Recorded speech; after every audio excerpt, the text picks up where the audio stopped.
দোকানদার ব্যবসায়ী ভাইয়েরা, আসছে রমজান, চিন্তা করবে এবার পণ্যের দাম বাড়াইয়া দেই।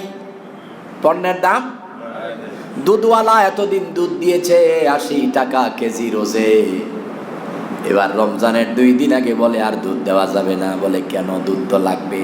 কয় রোজা তো আসছে, তো কি চাই? 120 টাকা। 120 টাকা। মনে রাখবেন, 40 টাকা রোজাদার থেকে রোজার জরিমানা নিলেন, আল্লাহ আপনার খবর নিবে। হারে হারে 40 টাকার হিসাব আল্লাহ নিবে। বোঝা গেল আপনি মুমিন নয়, আপনি মুনাফিক। বুটওয়ালা বুট স্টক করে রাখছে, রাখ এই 40 বস্তা, রাইখা দিয়ে 100 বস্তা রমজানে বেচবো, কেজিতে 20 টাকা বেশি। আপনি মুনাফিক, আপনি মুনাফিক, আপনার জন্য জাহান্নাম। তেলওয়ালা তেল স্টক করেছে, রমজান মাসে দামে বাড়াইয়া বেচবে, আপনি মুনাফিক। চালওয়ালা চাল স্টক করছে, করে না করে নাই, চিনিওয়ালা দাম বাড়াইয়া দিছে, কয় রোজা। আল্লাহ বলছেন রমজানে খাদ্যদ্রব্য সহজ করে দাও, কাজের লোকের কাজ কমাইয়া দাও, বিক্রেতা পণ্যের দাম কমাইয়া দাও, আমরা দেই রোজায় বাড়াইয়া। তাহলে আল্লাহ বলছে যা, আমরা তার বিপরীত, মুনাফিক না ঈমানদার। কোরআনের গান দিয়ে হাদিসের আলোকে সত্য পথে যেন থাকি অবিচল, তোমার ছায়া তলে করগো কবুল প্রভু, তোমারে অধম বান্দাকে। অনেক যুব সমাজ আছেন, যুবকেরা এহতেলাম হয়ে যায়, নাইট পেশার, স্বপ্ন দোষ যেটাকে আমরা বলি, স্বপ্ন দোষ। আসলে এটা স্বপ্ন দোষ না, এটা স্বপ্ন গুণ। এটা আল্লাহ তাআলা ফেরেশতা দিয়া করায়। এই জন্য স্বপ্ন দোষ যেভাবেই হোক, যার সাথে হোক, কোনো গুনাহ নাই, কোনো গুনাহ নাই। কেউ যদি রোজার বেলায় সেহরি খেয়ে ঘুমায়, স্বপ্ন দোষ হয়ে যায়, এহতেলাম হয়ে যায়। অথবা দিনের বেলায় ঘুমায়, যদি ইচ্ছার বাহিরে এহতেলাম হয়ে যায়, তাহলে তার রোজার সওয়াবও কমবে না, রোজা দুর্বল হবে না, এতে করে রোজার কোনো ক্ষতিও হবে না। অনেকে বলে রোজা রাইখা দিনে ঘুমানো যাবে না, কারণ এহতেলাম হবে। হবে, হোক, তুমি ঘুমাও, তোমার ঘুমের প্রয়োজন, তুমি ঘুমিয়ে পড়ো, হতে হতে হোক। তোমার তো ইচ্ছা নাই যে আমার এহতেলাম হোক, ইচ্ছা আছে? নাই, হয়ে গেছে, রোজার সওয়াবে কমতি নাই, কোনো গুনাহ নাই। আল্লাহ মেহেরবান। এই জন্য এহতেলাম হওয়ার পরে, স্বপ্নদোষ হওয়ার পরে কেউ যদি রোজা ভেঙে ফেলে, তাকেও একটানা 2 মাস রোজা রাখা লাগবে। একটার জন্য একটানা 2 মাস। কয়টার জন্য? একটার জন্য একটানা 2 মাস। অমিয়া প্রথম রোজা রেখেছেন, অনেক সময় মনে থাকে না আমি যে রোজা, হয় না? নিজেরও মনে নাই, বিবিরও মনে নাই, সহবাস হয়ে গেছে। হঠাৎ মনে পড়ছে আমি তো রোজা, বলছেন আল্লাহ আমি তো রোজা, আর আগাইব না। আল্লাহ কয় যা, পেছনেরটা মাফ, রোজাটা রাখ। আল্লাহু আকবার। রোজা রেখেছেন, প্রথম রোজা, নাস্তার সময় মনে নাই, নাস্তা খেয়ে ফেলেছেন বা পানি খেয়ে ফেলেছেন, হয় না? মনে নাই। যখনই মনে পড়েছে মুখ থেকে ফেলে দিয়েছেন, অথবা পেট ভরে খেয়ে ফেলেছেন, এরপরে মনে পড়েছে। যখনই মনে পড়েছে এরপর থেকে আর কিছু নেন নাই, আপনার রোজা হয়ে যাবে। মনে পড়ার পরে যদি আর কিছু নেন, তাইলে একটানা 2 মাস একটার জন্য রোজা রাখা লাগবে। তাহলে আল্লাহ কি সহজ করে দিয়েছেন না কঠিন? অমিয়া কত রোজাদার রোজা রাখে প্রচন্ড ক্ষুধা নিয়া, আসরের পরে কয় তুমি ইফতারিটা বানাও, আমি একটু সেলুনে যাই। হালাক। কেন যাই বলেন তো? শেভ করবে, চুল কাটা অসুবিধা নাই, দাড়িও কাটে। তাহলে দাড়ি কাটা কি হালাল না হারাম? কবিরা গুনাহ হয় কি হয় না? তা আপনি রোজা রাইখা ইফতারের আগে দাড়ি কাটতে গেলেন, রোজা থাকলো না থাকলো না? বলবেন এটা রোজা ভঙ্গের কারণে নাই, কিন্তু এটা পাপাচার। এটা কি? পাপাচার। এই যে গেল কয়েকদিন আগেও বলেছিলাম, দোকানদার ব্যবসায়ী ভাইয়েরা, আসছে রমজান, চিন্তা করবে এবার পণ্যের দাম বাড়াইয়া দেই। পণ্যের দাম, দুধওয়ালা এতদিন দুধ দিয়েছে 80 টাকা কেজি রোজে, এবার রমজানের 2 দিন আগে বলে আর দুধ দেওয়া যাবে না। বলে কেন? দুধ তো লাগবে। কয় রোজা তো আসছে, তো কি চাই? 120 টাকা। 120 টাকা। মনে রাখবেন, 40 টাকা রোজাদার থেকে রোজার জরিমানা নিলেন, আল্লাহ আপনার খবর নিবে। হারে হারে 40 টাকার হিসাব আল্লাহ নিবে। বোঝা গেল আপনি মুমিন নয়, আপনি মুনাফিক।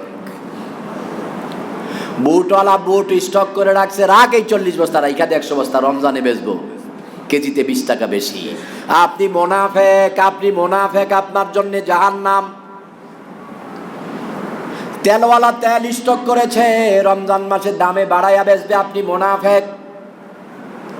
চালওয়ালা চাল স্টক করছে, করে না করে নাই, চিনিওয়ালা দাম বাড়াইয়া দিছে, কয় রোজা। আল্লাহ বলছেন রমজানে খাদ্যদ্রব্য সহজ করে দাও, কাজের লোকের কাজ কমাইয়া দাও, বিক্রেতা পণ্যের দাম কমাইয়া দাও, আমরা দেই রোজায় বাড়াইয়া। তাহলে আল্লাহ বলছে যা, আমরা তার বিপরীত, মুনাফিক না ইমানদার। এই জন্য আলহামদুলিল্লাহ এবার সৌদি আরব সিদ্ধান্ত নিয়েছে 250টি পণ্যে কেজিতে ওরা শতকরা 25% কম নেবে। আর বাংলাদেশ সিদ্ধান্ত নিয়েছে সুযোগ পাইলে ডবল। সুযোগ পাইলে কি ডবল। আপনি চিন্তা করেন, আচ্ছা রমজানে অনুষ্ঠান আদি বিয়ে শাদী কম হয় না বেশি? মিষ্টির দোকানের মিষ্টি কম চলে না বেশি? তারপরে দুধের দাম বাড়া, কারণ কি? রোজা রাখলো কেন? জরিমানা তার। তুই দুধ খাবি রোজা রাইখা, সেহরি খাবি দুধ দিয়া, ইফতারি খাবি, তোর কেজিতে 20 টাকা জরিমানা। আল্লাহ কয় চিন্তা করিস না, রোজাদারের জরিমানা আমি বারাকা দেব, তোর জরিমানা মাফ করার কেউ নাই। তোরে যখন আমি ধরবো তখন আর মাফ পাওয়ার কেউ নাই। এজন্য রমজানে কাজের লোকের কাজটাকে সহজ করে দেবেন। দোকানওয়ালা ভাইয়েরা সম্ভব হলে 2 টাকা কমায়া দেবেন যারা স্টক রেখেছেন। আবার অনেকে দেখবেন ব্র্যান্ডের চাউলের বস্তা, ব্র্যান্ডের চাউলের বস্তার ভিতরে মুখটা খুইলা, মানে শিলিটা খুইলা, ওখানে আপনার নরমাল চাল, নরমাল বুট, নরমাল ডাল, নরমাল তেল ঢুকাইয়া ওটাকে আবার প্যাকেটিং করে ব্র্যান্ডে বিক্রি করে, আসে না নাই? আল্লাহর কসম, আল্লাহর কসম, তুমি লিখে নাও, তুমি জাহান্নাম ছাড়া কোনোদিন জান্নাতে যেতে পারবে না। তুমি একজন ব্যবসায়ী, কুত্তার চেয়েও তোমার চরিত্র খারাপ, কুকুরের চাইতেও তোমার চরিত্র খারাপ। তুমি গোটা জাতিকে ধোঁকা দিয়েছ। আমি আফসোস, দেখা যায় তীর কোম্পানির সাইল নিয়া, এটার ভিতরে তীর কোম্পানি নাই। একটা এক্সাম্পল দিলাম আর কি, কোম্পানি তো অনেক আছে। আবার অনেক দোকানদার আছে 50 কেজির চালের বস্তা সেলাই মেশিন আছে, কর্মচারীরা কয় রাতে সেলাই মুখ খোল, 2 কেজি বাইর কর আর সেলাই কর, আছে না নাই? 2 কেজি বের করে দে, সেলাই করে দে, কারণ 50 কেজির চাইল আপনি তো মাপ দিয়া নেন না। আমরা স্ট্যান্ডার্ড কাস্টমার। এজন্য কাস্টমার হলো আল্লাহওয়ালা, তুমি দোকানদার হলা কুকুর, ছাগল, শুয়োর, যদি এমনটা করো। আর যদি দোকানদার প্রতারণা না করে, সততার সাথে ব্যবসা করে, আল্লাহর হাবিব বলে তার হাসর নাসর আমি নবীর সাথে হয়ে যাবে। আপনার মর্যাদা আছে না নাই? এজন্য 2 নাম্বারই ছেড়ে দেন, বাটপারি ছেড়ে দেন। হইতে পারে যেদিন বাটপারি করতেছেন ওই রাতটা আপনার শেষ রাত, ওই রাতটাই হতে পারে আপনার শেষ রাত। অমিয়া কত অংশীদারের অংশ আমরা ঠকাইয়া দিয়ে, আছে না? বোনের অংশ ভাই বিক্রি করে পরে গিয়া মাপ চায়, 14,000 বছর মাপ চাইলে মাপ হবে না, কারণ বেচলি কেন? ওটা তোর না। এজন্য অংশীদারের অংশ না দিয়া, কম দিয়া কেউ জান্নাতে যাওয়া সম্ভব হবে না। নবীজি বলছেন আমি নবী আর যাই করি, ঋণগ্রস্ত ব্যক্তির জানাজা পড়ব না। ঋণগ্রস্ত ব্যক্তির জানাজা পড়বো না। তাহলে অংশীদারের অংশ না দিলে কম দিলে ঋণ আছে না নাই? ওরে মানে মা, বাবাই দিয়ে গেছে, বইনে দেখি 20 কাটা পায় 10 কোটি টিয়া। বইনে পায় কত? 10 কোটি টিয়া। আরে করছে কি? এটা কি দেওয়া যায় নাকি? কোন রকম দিয়া না দিয়া শেষ কর। আল্লাহ কয় জাহান্নামের আগুন গিল। তুমি যে বই যদি পায় 10 কোটি, তুমি পাইছো 20 কোটি, তোমার না, এটা বাবার। এটা কার? এটা পিতা। অতএব অংশীদারের অংশ নিয়ে কখনো তাল বাহানা করা যাবে? অংশীদারের অংশ নিয়ে তাল বাহানা করা যাবে না, কখনো সম্ভব না। আল্লাহ যেন আমাদেরকে কবুল করেন, বলেন আমিন। তাহলে প্রতারণা করা যাবে?